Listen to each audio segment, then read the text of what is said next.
Hello everyone and welcome back to the Socially Awkward podcast. Now this episode is a bonus episode, okay? Let me hear it. Yeah, it's a bonus episode and it's brought to you by Science Week 2025, supported by Research Ireland. Science Week is Ireland's national celebration of science, running from the 9th to the 16th of November. With hundreds of events for people of all ages, and this year is extra special because 2025 marks the 30th year of Science Week. 3 decades of curiosity, collaboration, and celebrating all the incredible ways that science shapes our lives. From technology to AI, sustainability and health, science touches everything that we do. Helping us to understand the world, connect with each other and strengthen our communities. So for this week's bonus episode, we're exploring the theme of this year's Science Week, then, today, and tomorrow. We'll take a look at where we've been, where we are, and where science could take us next. Enjoy! On today's episode, we have Dr Claire Behan. Claire, thank you so much for being with us today. To dive straight into it, can you tell us who you are and what you do? So I'm Claire. I am a nurse practitioner in epilepsy in St. James's Hospital, and I am a lecturer and programme director in the RCSI here in Dublin. Amazing. And you're doing work with Future Neuro. Can you tell us a bit about that?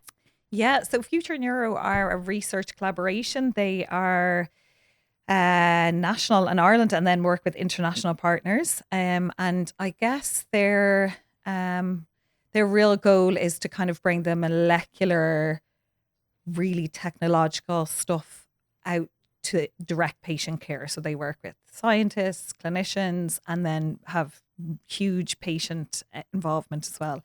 So I did my PhD with them. And then I also have done a few other projects with them, one of them being my moving brain. So yeah, they're a very large research collaboration who are doing brilliant work in neurological diseases. That sounds very exciting. Amazing. And what exactly is My Moving Brain? So My Moving Brain is this brilliant collaboration between people who are working in Future Neuro. So again, scientists, clinicians, and then patient organisations like Epilepsy Ireland and the Neurological Association of Ireland, and then people who suffer from brain conditions.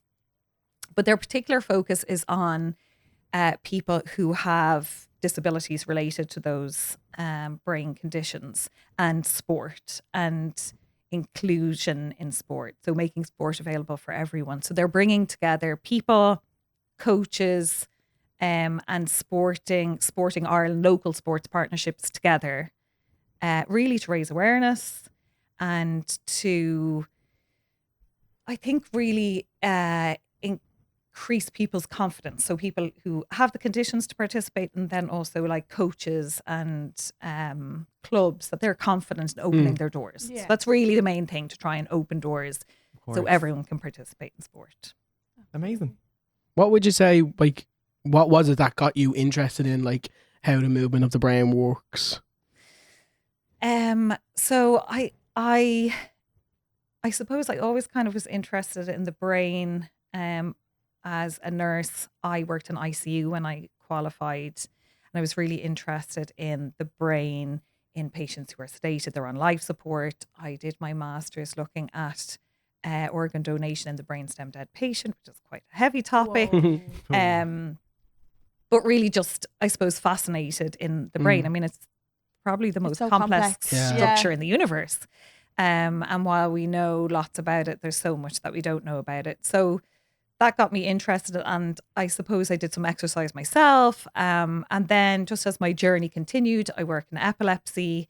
And I suppose I've seen how intricate the brain can be when it comes to epilepsy, and then have come across people who've used exercise to help them through their struggles with their epilepsy, and then on into research as well. So it's kind of been a trajectory over the years, I suppose. But I've been interested in sport myself, and I guess it's helped me on that journey too. Wow. Amazing. And I suppose your project works with people who have brain conditions, but what would an awful lot of people get wrong about that and sport in general? people can be underestimated, or it's just assumed they can't, or oh no, our club wouldn't work for that, or how could we get around it? I think people are afraid of litigation, or what if something happens? So I mean, I've lost count of the amount of letters of support that I've written for people with epilepsy so they can join a gym because someone's afraid they'll use a machine and get hurt. And these are barriers that are put up for people who really need them taken down. You know, we really need an open door policy. So I think being underestimated in what they can do. And again, I've met people who've just achieved like, you know, heroic feats when it comes to exercise or sport, who have also struggled with some sort of brain condition. So probably being underestimated and afraid. And there's lots of really good examples of people who get over that, who get over the fear and open their doors. And they tend to gain probably more than the person who's got the brain condition. Yeah. And what's one thing you want people to remember about their brain after this chat? I think, so I think when it comes to health and medicine, and sometimes we can feel a bit disempowered, and I suppose the kind of major message is that it's empowerment. So you can do something about shaping the health of your brain going forward. You can, by using exercise, you can reduce your chances of depression in the future. You can reduce your chances of cognitive issues, of memory problems. And it's not to say that every piece of research on the brain and exercise has shown positive results, but actually there's a really good, as part of my moving brain, consultant neurologist, Norman Delante, who works in Beaumont, I think put it really nicely. If it's good for the body, it's generally good for the brain. So I think if we remember that kind of snippet, then that's important as well. Yeah, I like that. I suppose like the brain, it's something that you don't even really remember is there, you know, unless you're actually seeing it. Like unless I know someone points it out to you. Unless someone points it out to you, like we're looking there and we can see like parts of a brain obviously on the on the head. On the my lovely friend, my lovely friend that I brought. That isn't a word. Just to freak you all out. It's nearly something because you don't see it. You almost just forget about it. Forget that it's even there, and it's such a complex thing. But I suppose there's lots of different things I suppose that people would do to subconsciously to neglect their brain health. And what's some more positive things that people can do that you wouldn't even realize for your brain health and for longevity? I suppose some might even say better cognitive function for an extra, say, 10, 15 years. So definitely exercise. And I think that kind of links in with other stuff. So there's different research on different types of exercise. So in terms of aerobic exercise, it can increase your blood flow. That's really good for this thing called your blood-brain barrier, which surrounds our brain. It feeds it. It's kind of the filter. It lets, it decides, it's like your security guard. It decides who comes in and who leaves your brain. And that's really good for that. It increases nutrients and oxygens to the brain. And resistance training has been shown to be really good. I don't think it really matters in terms of what exercise you're doing. I think if you're doing something, that's a really good start. Consistency is really important. I think remaining curious so that you're learning something new all the time is really good for your brain, for your cognition, and for protecting it in the future. But the other things that go along with that are the social connection that you can get from movement. So being part of a club, meeting your friends. You know, when I started running, it was me and my friend were, you know, post babies, and we really just didn't want to sit in a cafe giving out about our husbands for hours.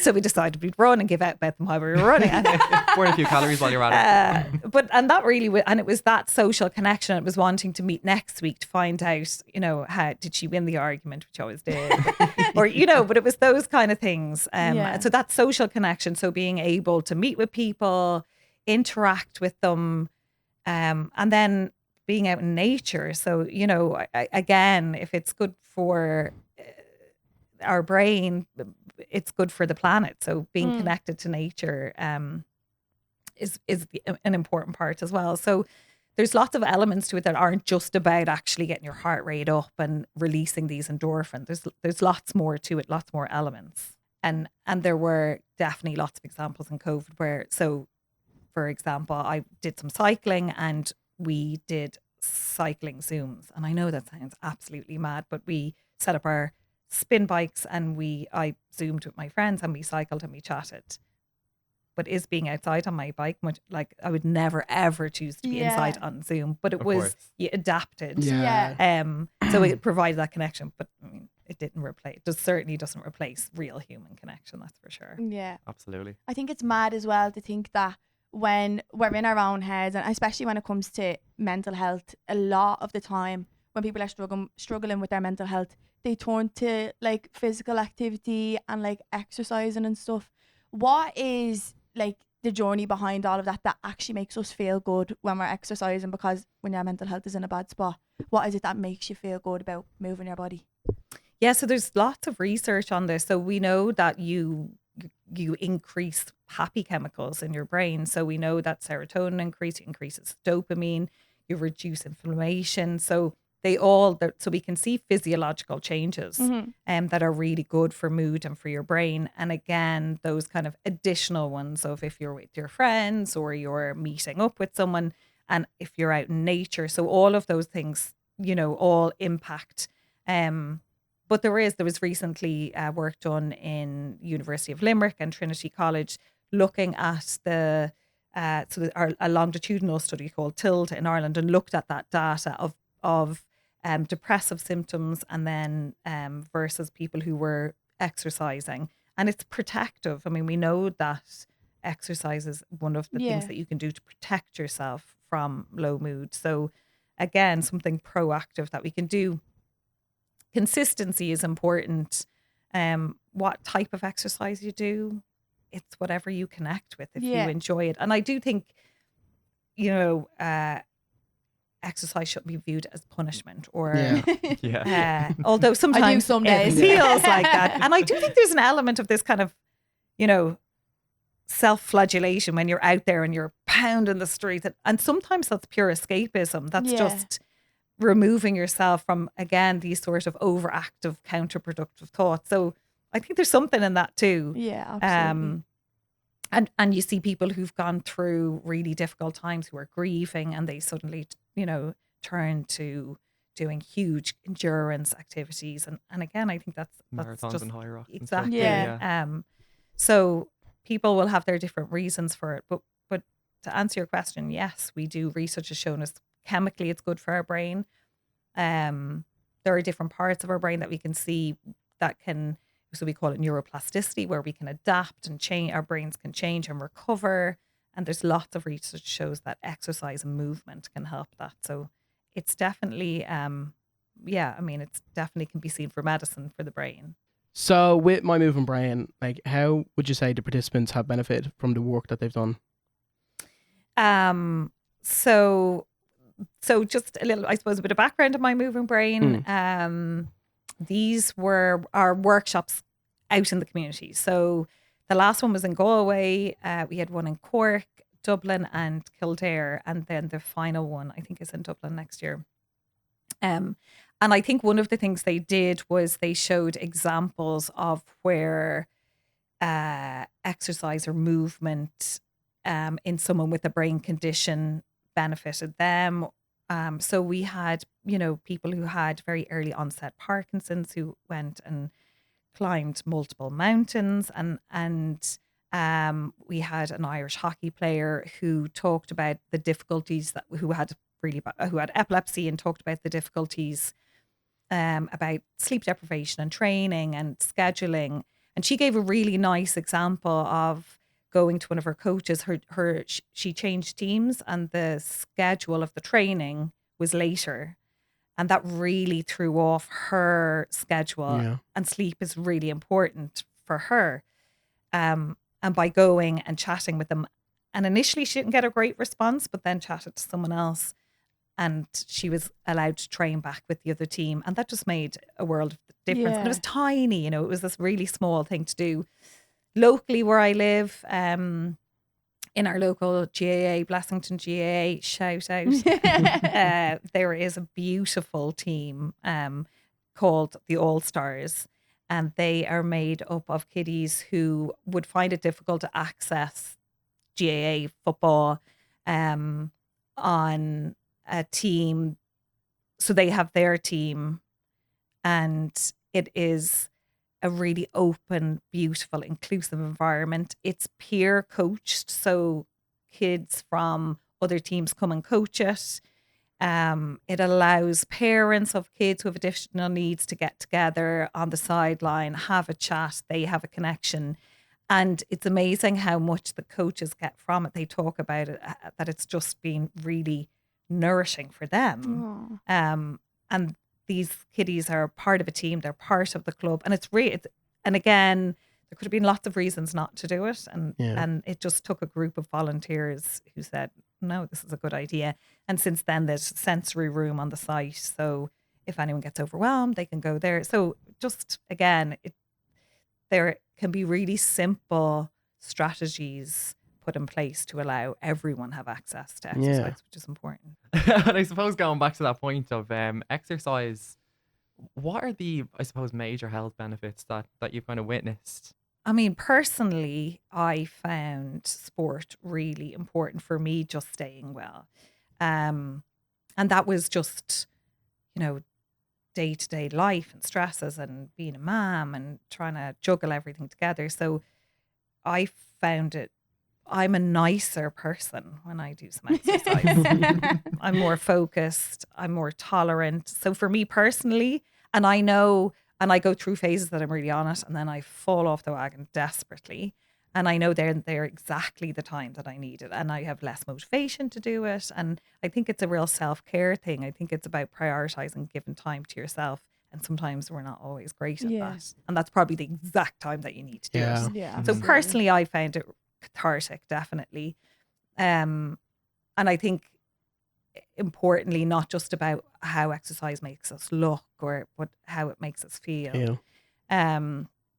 But then in my work, there's been really nice examples. I mean, I had the absolute privilege of running Dublin Marathon with one of our epilepsy patients. And the only reason for doing that, and I did that with Professor Colin Doherty, who's a neurologist in St. James's, who really had the foresight, again, just to say, no, we can make this happen.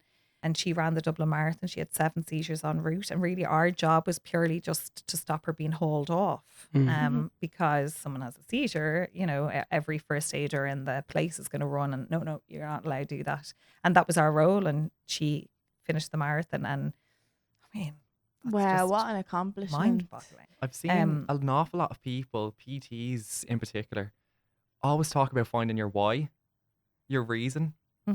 And I suppose, obviously, everybody is different, going back to different sports, and everybody has their different interests. Me personally, I was in a very bad mental state in secondary school. I didn't enjoy it, and I hated PE. I always resented going to PE every single week. I'd have a note saying I don't want to do it. There was something about it that I just absolutely despised. And I'm sure there's an awful lot of people who might be listening in who are maybe still in school that might be going through the same thing. And I suppose for me, I found my niche almost when I left school, that I loved the gym. I loved, contrary to connection, I loved the solo workout. I found my why in it really did help my mental health, going to the gym, and that was my why. And it's just amazing. But I suppose it really is something different for everybody. Yeah, definitely. So when I was in school, I was on the soccer team. My nickname on the soccer team was Super Sub. So I was absolutely useless. But I loved being on the team because I loved the connection. Because they were just such a great group of girls, but I was useless. The gym for me is so intimidating. I find the gym. Yeah, I'm the same. I just find it really. It is. It's really so different for everyone. And it's kind of trying until you find something that just clicks with you. And that might be just walking your dog every day. That's okay. Exactly. And I think, again, what our research is showing is that you don't have to be running marathons. No. It's just about moving. It's about getting active, ideally to a kind of a moderate state. So a brisk walk, 20 minutes, 5 times a week, walk your dog, walk, get off the Lewis a little bit earlier, or be made to get off earlier, as I was today, and walk that little bit extra. So it's not that we all have to be endurance athletes. Yeah, exactly. I feel like it's fed to us that it's either all or nothing. Yeah. So like you're in bed or you're feeling down and your mental health isn't the greatest. It's like, get up and get on with life. Yeah. It's so much easier said than done. Absolutely. Whereas I feel like obviously baby steps, everything is an achievement when you're in that state of mind, like getting up out of bed, going to have a shower. And for people listening, I feel like it's important to like recognize that as well, because everyone deals with things differently when they're in that state of mind. But obviously movement is so important in order to get the good endorphins going again. Exactly. So sometimes when we move, we get that release, and then and that can become really addictive for people, and that's why lots of people end up doing marathons, do lots of things. Exactly. Exactly. But it just certainly doesn't have to be like, and that's not where the evidence is showing us. It's not that we are only researching marathon runners or endurance athletes. It's not a huge commitment, although in our lives are just so busy, it's hard to. But again, if it's that walk with a friend, that it's just a bit of therapy as well as a bit of exercise at the same time, Of course. And you do find that sense of connection everywhere you go. You mentioned walking your dog there. My mom loves walking the dog, our Scooby, and she's found almost a sense of community out in the park with all the other dog walkers. She goes out at 9 o'clock every morning with the dog, and she has the little group that she walks around with. So you'd be surprised. You find it in the strangest of places, but she always comes in and she tells me, oh, this is what John got up to today, and this is what we were talking about in the park. John's this like lovely old man. Has his little dog. But it is just one of those things. You do find it in the strangest of places, but it's super interesting when you think about it, and how it's so different for everybody. But everybody does. And I think that's the important bit. It's finding your thing that makes it enjoyable. And my brother is a physiotherapist, and he talks about, people come to him with injuries, and he relates it back to brushing your teeth. You don't just brush your teeth when you get a cavity. You brush your teeth every day. It's maintenance. And again, it's kind of that idea of keeping it ticking over to try and prevent an injury from occurring. Of course. Now, you have brought us in a little prop today. No, I can't. This has been staring at me since we started. And it's facing us this entire time as well. I keep looking down every now and then, and I'm like, oh. And it's heavy. Have you lifted Have you up there? lifted? Yeah. May I? Oh my God. So he doesn't have a name, so feel free to name him for you. to give him a name. Wait, turn him Absolutely. around. He does I'll show you. scarily kind of look like me. I'm a bit Daniel. freaked out. Oh my God. What's this person? So he is he was. I've borrowed him. He's not part of my furniture at home, much as I just love on the to bring. mantelpiece at home. So Adam in the the simulation lab in RCSI, this is used to train neurosurgeons actually. So he very kindly let me borrow him. I have to return him. And it was really just to kind of, I suppose, the main reason why I brought that in was so that you could give it an L, squeeze there the brain. Put the mic down. So there's a flap, which is the dura on the yeah. Oh. So the texture of the brain is not what you would expect. I think lots of people think it's very solid and it's this hard structure. It's not. It's really soft. So think of, and that's quite, actually, it's a bit dried out, that brain, but it's soft and it's protected by our skull, which is really important. That's the hard bone, but our brain is really, really soft. So it's like tofu or Me choking him. It's like Halloween again. your porridge if you left it for a few hours in a bowl. It's that That's a kind great way of, to describe your brain. Yeah. Love. So something so intricate is it's not what you typically think of. Yeah. It's certainly not what I thought the brain, the consistency would be like. Wow. So that's why I brought That was him an in for you to experience. see. Thank you for that. So feel free to give him a name. It's super interesting just to think that everybody has one of these and it's just in their Yeah. hairs. As simple as that might sound. So will I give you a couple of nerdy Oh yeah, give us a few please. facts. Love a little fact. So about 86 billion neurons in your brain. So your neurons are the little electrics in your brain. They help with signal pathways. So they all talk to each other. But beside every neuron, you have a capillary in your brain, and the capillaries in the brain are part of the blood-brain barrier, which again is that security system in your brain. There are 600 kilometers of brain vessels. Kilometers? So, kilometers, your capillary. So if you stretched out from Dublin and you stretched out the capillaries in your brain, it would reach Paris. Oh my God. What? Yeah. Oh my God. Your brain uses about 20% of your fuel. So it's a very How does that all fit in energy. there? I know. 600 kilometers. Yeah. Damn. Tiny, Jeez, tiny. question That's Sorry, something to do with like- your intestines as well or something. No, this has gotten me. So it's really complex. And Yeah. it's really, really I'm so interesting fascinated by it. so when you start delving deeper into it, and the different areas have different responsibilities. So when we think about brain health and mental health, so our prefrontal cortex, that's our calm self. That's what makes us reasonable. And then our hippocampus is for memory. Oh, what about and- your frontal lobe? Yeah, I was about to say the frontal lobe. So that's part of your frontal lobe as well. That's kind of for inhibition or disinhibition. So sometimes you might find if someone has an injury to their frontal lobe, they can be quite disinhibited. So they can kind of maybe not have that filter they might have had beforehand. And when with depression, these areas can stop talking to each other. And again, we've seen with research that exercise can help these areas to start talking to each Wow. other again. So it's really fascinating organ. Wow. That is super interesting. That is, I'm going to go home and think about this. So you're all going to day. donate your brains now to science. aren't you? Science. I don't think science would want my brain, to be honest. Mine is damaged. Damaged goods. It's just brain rot. That's all you get on mine. That is a kind of relatively new term now that people Yeah, have come up brain with is rot. brain rot, and people say that an awful lot about TikTok. What's your sense on that? Oh, I mean, I'm a mommy of teenagers. You can't ask me that. That's a sensitive topic. Yeah, I mean, I don't know. I don't engage with TikTok. I downloaded it You're dead right.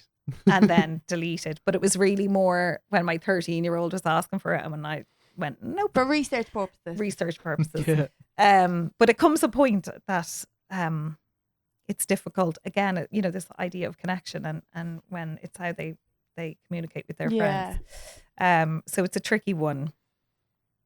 There's probably lots of information that's passed in a really clever way, and I think it's engaging with it rather than fighting against it is Yeah. what we probably need to do. But definitely some of the content that reaches young teens, or we need to It's a lot. Yeah. clean it up, or at least we protect our youth from it. Yeah.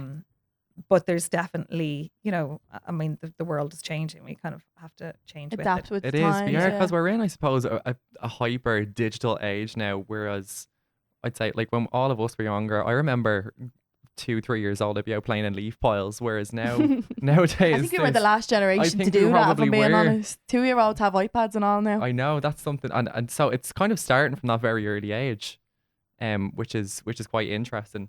Yeah, I I mean, you'll suppose see they'll, can flick open things. Now they know your path. I mean, again, my kids are digital natives. They were born into it. Yeah. I wasn't. There was So no we had difference. There was learned don't know any it, you know. difference. Yeah. So they are definitely more clever when it comes to that. It's embarrassingly so. But yeah, it's definitely a tricky one to navigate. Okay, so a couple of questions for you guys, turning the tables. Oh, now we're in the hot No. seat. So I'm really interested, I suppose, in two fronts. One, as a researcher, about how we engage the public, and that we have a really good representative population in our research. So what would make you get involved in research? What would rock your boat? What would appeal to you? How do we reach your age group? Ooh. TikTok, probably. I'm sorry, I'm Yeah. so online that, like, Yeah. if I see something interesting, it's always online. Okay. It's very rare that I'd see something in, like, my day-to-day life or in real life. It's always like, oh, that's at the peak of my interest. Let me see Okay. to get involved in that. I don't know about you guys. Do you know No, what? chronically online. Yeah. absolutely. Chronically online, it is definitely one of those things where you might be surprised. I think there's an awful lot of people in our generation specifically. I would be scrolling on TikTok at about 2 a.m. and all of a sudden I'm falling down this wormhole of like facts about the brain or stuff like that, and Yeah. it's all this kind of knowledge based education type of stuff.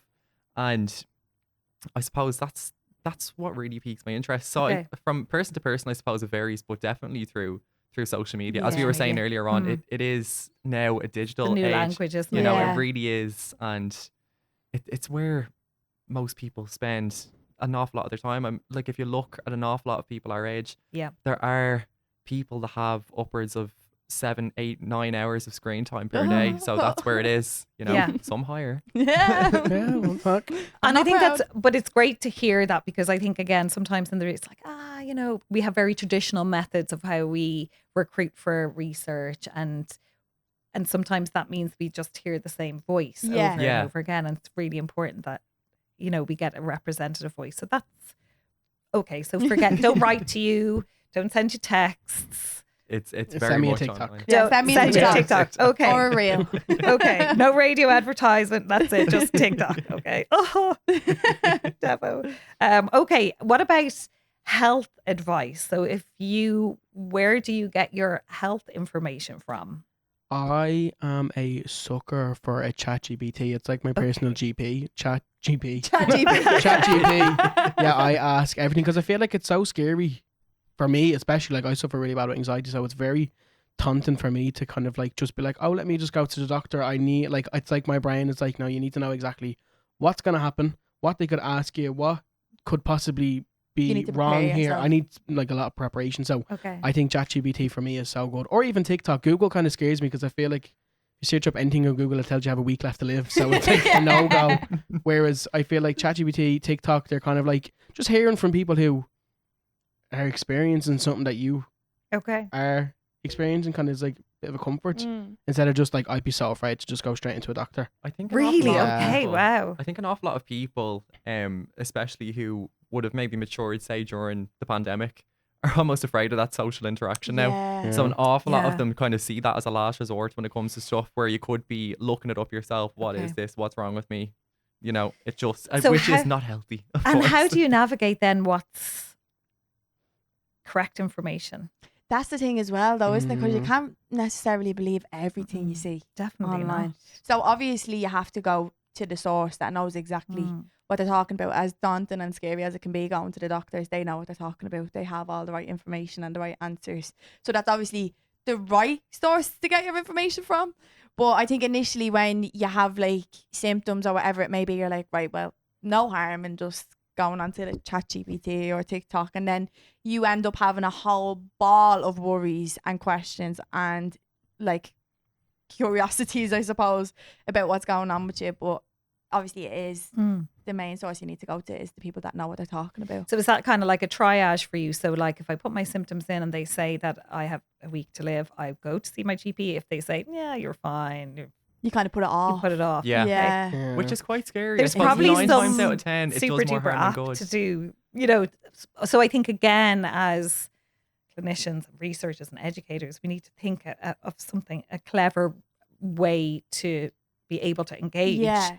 that's reliable, because there is a huge amount of and I think again, coming back Yeah. to COVID, we saw that there was so much misinformation out there. So what to trust, I find that difficult to navigate. Of Absolutely. course, especially in this age, Yeah. now, this day and age where It's a lot of scaremongering as so well. many Yeah. people kind of their main source of information is social media, and it really just depends what algorithm you're on social media, which depends, or which I suppose What information you're fed. what information you're fed, and in what aspect you're fed it, you know, from what angle. So it really is scary, Yeah. you know. Yeah, it's navigating it. There's probably some sort of education piece about navigating what's trustworthy, what's not. Yeah.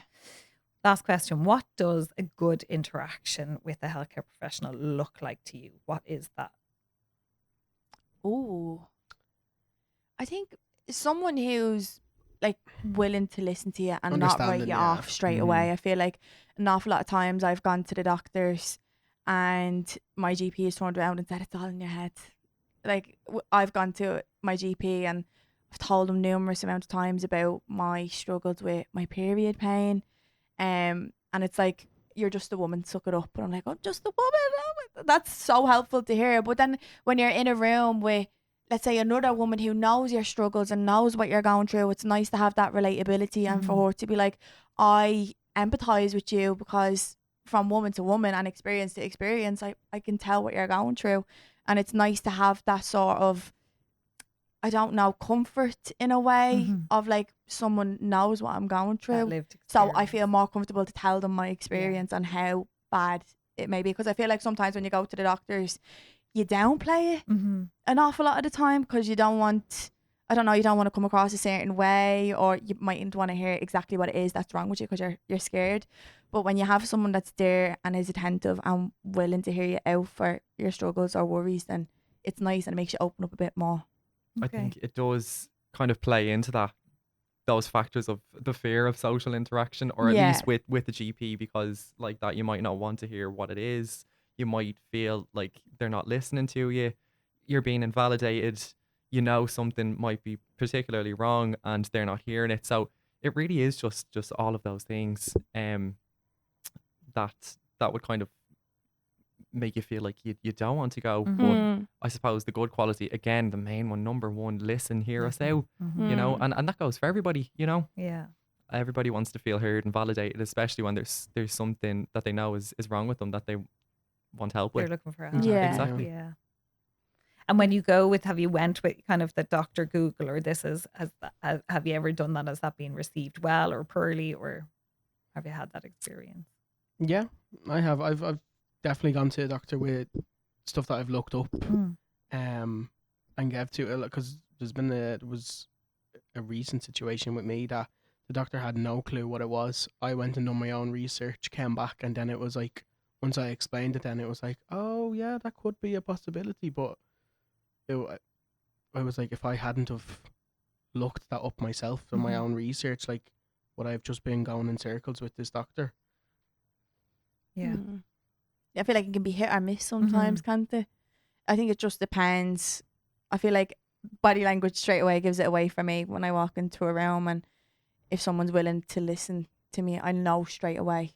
Or if someone's dismissive, you'll know straight away. Yeah. Which is obviously not nice, because you want to be taken serious when you have concerns. It's funny, it's not a lot to ask. Yeah. You know, so you haven't sat here and went, well, they need to know, you know, everything about every single condition. I want them to know all the prescriptions, how to, it's basic, isn't it? Yeah. You just want us to listen. I mean, you should be able to do that and feel validated. Well, I think we learned so much on this episode. We sort of went off on a tangent. Claire, we're going home with a brain full of information, let me tell you. But Claire, where can people follow My Moving Brain, and where can they get involved? So if they go to the Future Neuro website, so futureneuro.ie, you'll find My Moving Brain, or if you Google My Moving Brain, it will come up for you. And they are based in RCSI, so that's probably the easiest way. They do have social media presence as well. You'd be glad to hear. I don't know about the TikTok account, but I'll have to try and work on that. Well, thank you so much for coming in and teaching us all of that. Like, it's nice to know, you know, when you come away from a talk and you're like, I'm glad I know that information now, and I can use that to my advantage, and hopefully going forward in our own lives. Of course. So yeah, thank you so much for coming in. Thank you. Thank you. Thanks so much. And that's a wrap for our special Science Week bonus episode. Thanks so much to Claire for coming in, and for everyone for tuning in. And a huge thank you to Science Week 2025 for sponsoring this bonus episode. Remember, the week runs from the 9th to the 16th of November, and there's so many ways to get involved. From attending events to joining activities, or just learning something new. Science isn't just for scientists, it's for all of us. For this Science Week, let's celebrate then, today, tomorrow, and let's see where curiosity can take us. Be part of the celebration, check out events near you, and enjoy discovering the science that shapes our world. Visit scienceweek.ie to find out more about all the events happening around the country. That's all from us. We'll see you next week on the Socially Awkward Podcast. Thanks again to Science Week 2025. Bye. The Socially Awkward Podcast is an Onic original. Presented by Shanice Griffin, Brandon Caulfield, Daniel Devlin. Visual design and video editing by Stephen King O'Farrell and Connor Daly. Extra special thanks to Vivian Wood. Archive and images courtesy of Getty Images. Music courtesy of Audio Network. Series producer Paul McGregor.